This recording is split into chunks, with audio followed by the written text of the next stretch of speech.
thông báo hoàn thành xác minh cấp 1 và kiếm thêm bonus 5 USDT. Đây chính là cái mà mình sẽ mong muốn hướng tới khi mà giới thiệu với các bạn cái thông tin này. Bạn sẽ nhận được 3 đô xác minh cấp 1 đấy, và nhận được thêm 5 đô thưởng đăng nhập Bybit bằng app đấy, và xác minh được cả cái cấp C1 này, tổng là các bạn có thể nhận được 8 đô. Xin chào quý vị và các bạn. Clip ngày hôm nay sẽ hướng dẫn quý vị các bạn đăng ký cái tài khoản trên sàn Bybit để kiếm một cái phần thưởng khoảng 8 đô la Mỹ về ví ở trên cái sàn này, để các bạn có thể thử giao dịch mua bán trao đổi coin ở trên cái sàn này.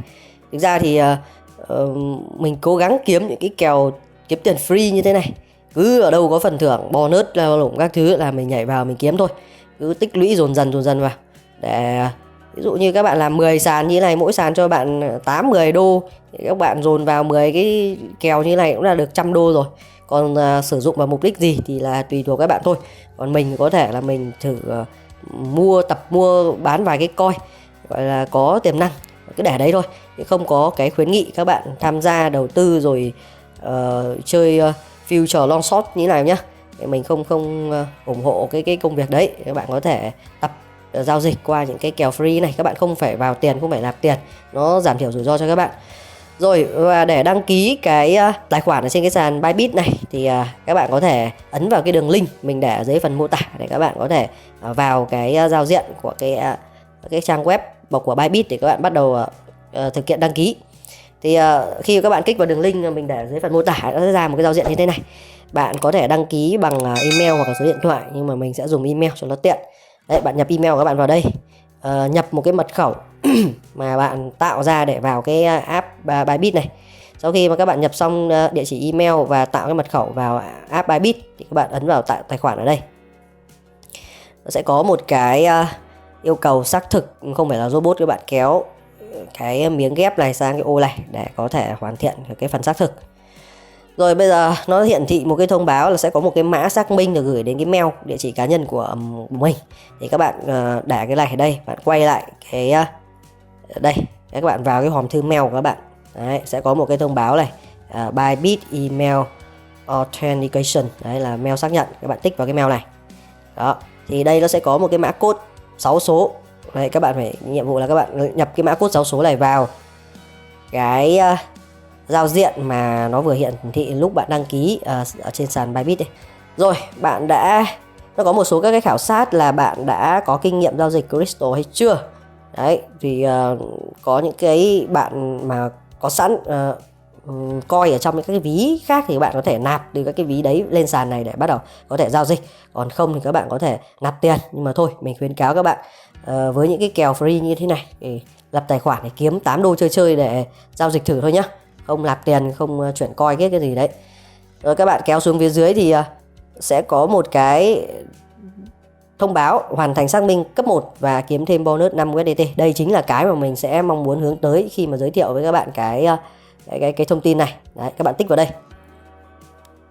Tích vào đây thì thực ra vừa nãy là mình đăng ký ở trên cái giao diện trình duyệt web đó, thì nó sẽ gợi ý các bạn download cái app Bybit này về điện thoại để có thể tiện thực hiện giao dịch.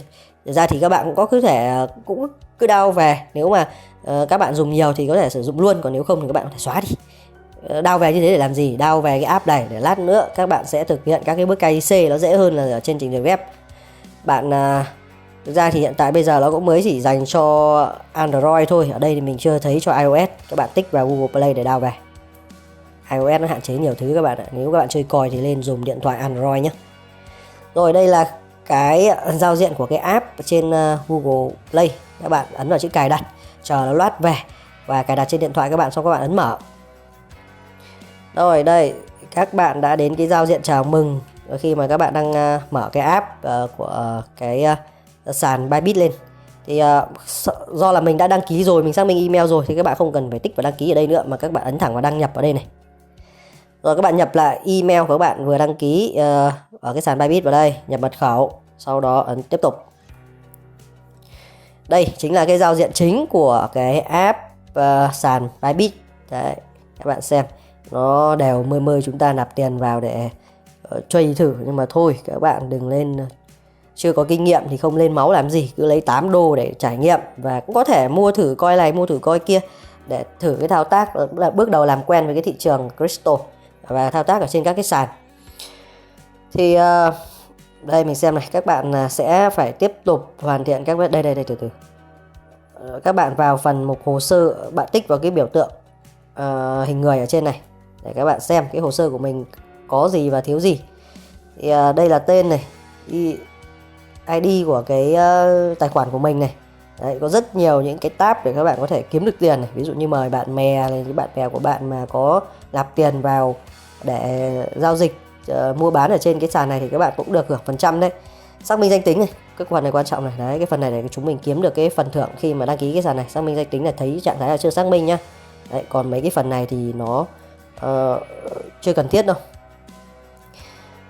Đấy, các bạn thử tích vào cái chữ phần thưởng này đấy để xem là khi mình đăng ký mình sẽ được gì. Tích vào phần thưởng đây. Đó, đây các bạn xem này. Có đến tận 30 đô quà chào mừng, nạp tiền vào giao dịch để nhận ngay phần thưởng. Đấy, nói chung là cũng không dễ ăn gì được của mấy cái ông sàn này đâu các bạn ạ. Các bạn phải nạp tiền rồi thì phải thực hiện giao dịch các thứ. Nhưng mà thôi, nạp tiền vào là thường có mấy khi được lấy lại đâu các bạn. Bởi vì bản chất những cái sàn này toàn là những cái sàn mà chơi đỏ đen là chính, nó ăn tiền từ cái việc đấy. Thế nên là mình khuyên các bạn chỉ nhận những cái phần thưởng bonus thôi nhá, không ham hố để chơi nếu mà chưa có kinh nghiệm. Đấy là lời khuyên của mình.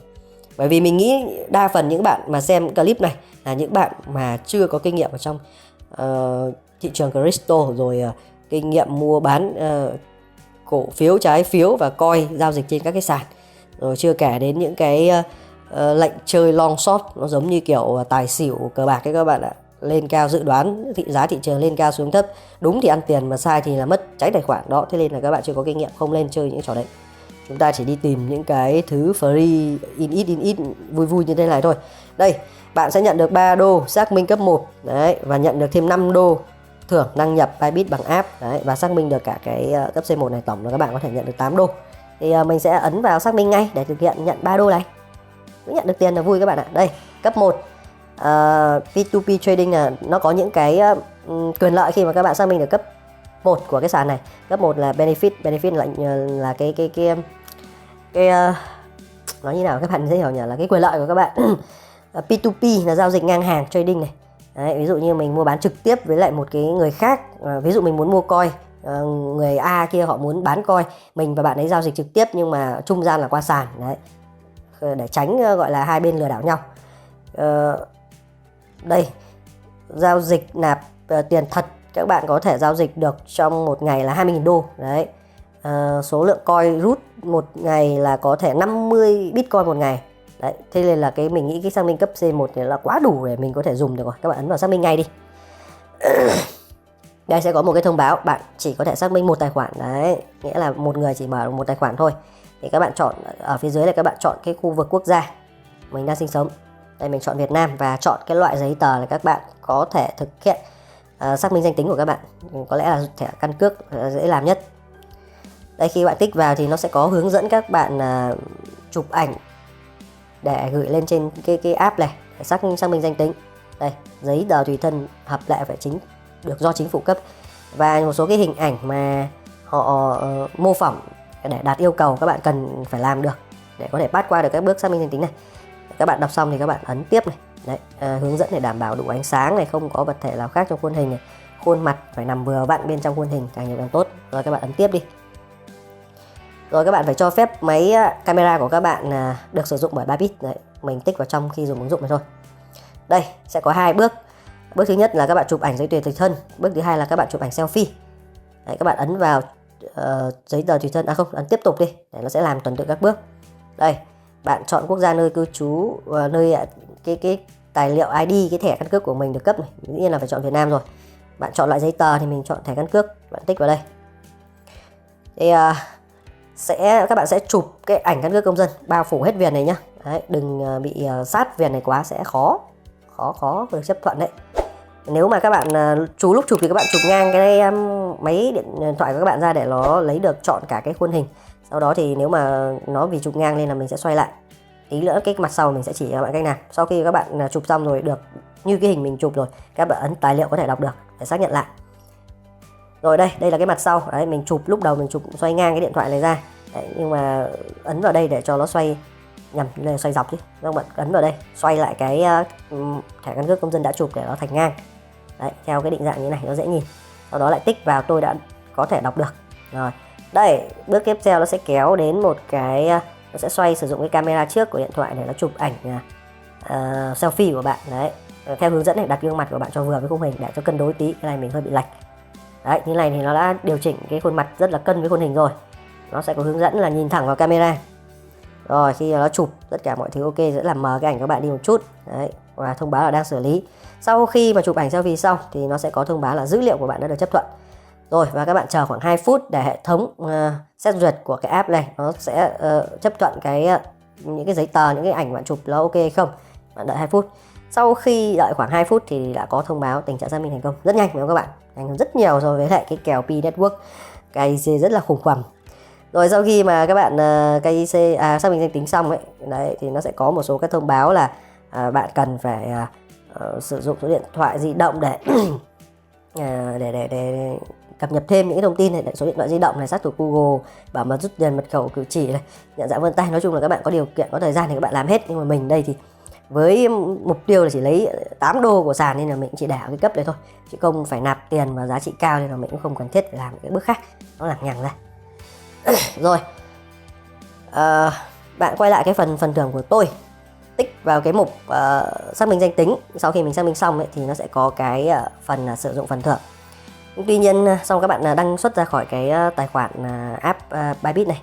Tuy nhiên thì check sau khi các bạn vào lại, check cái mục tài sản ở đây này để xem là tiền bonus đã là về ví hay chưa. Tuy nhiên là vẫn chưa về, mình vừa mới tạo thì nó chưa về. Và theo cái thông báo ở trên sàn họ báo là bạn phải chờ đến 48 giờ sau thì cái tiền nốt cái phần thưởng tạo tài khoản trên sàn nó mới về. Thì mình sẽ hóng xem sau khoảng 1 ngày nữa xem tiền nó có về hay không thì sẽ thông báo cho các bạn. Nếu mà nó không về thì mình cũng sẽ thông báo luôn với các bạn để các bạn đỡ phải mất công làm, để chứng tỏ bọn này nó cũng lươn khươn, nó không uy tín. Còn nếu mà nó về thì mình sẽ tiếp tục hướng dẫn các bạn cách mua hoặc là trao đổi một cái loại coin nào đấy ở trên sàn bằng cái số thưởng, tiền thưởng được thưởng từ sàn khi mà đăng ký mới như thế này. Rồi các bạn nếu mà thấy clip này hay, có ích thì các bạn có thể ủng hộ kênh chúng mình một like, một share để nhiều người có thể biết đến cái thông tin này. Rất mong nhận được sự ủng hộ, quan tâm theo dõi của quý vị và các bạn. Xin chào và xin hẹn gặp lại.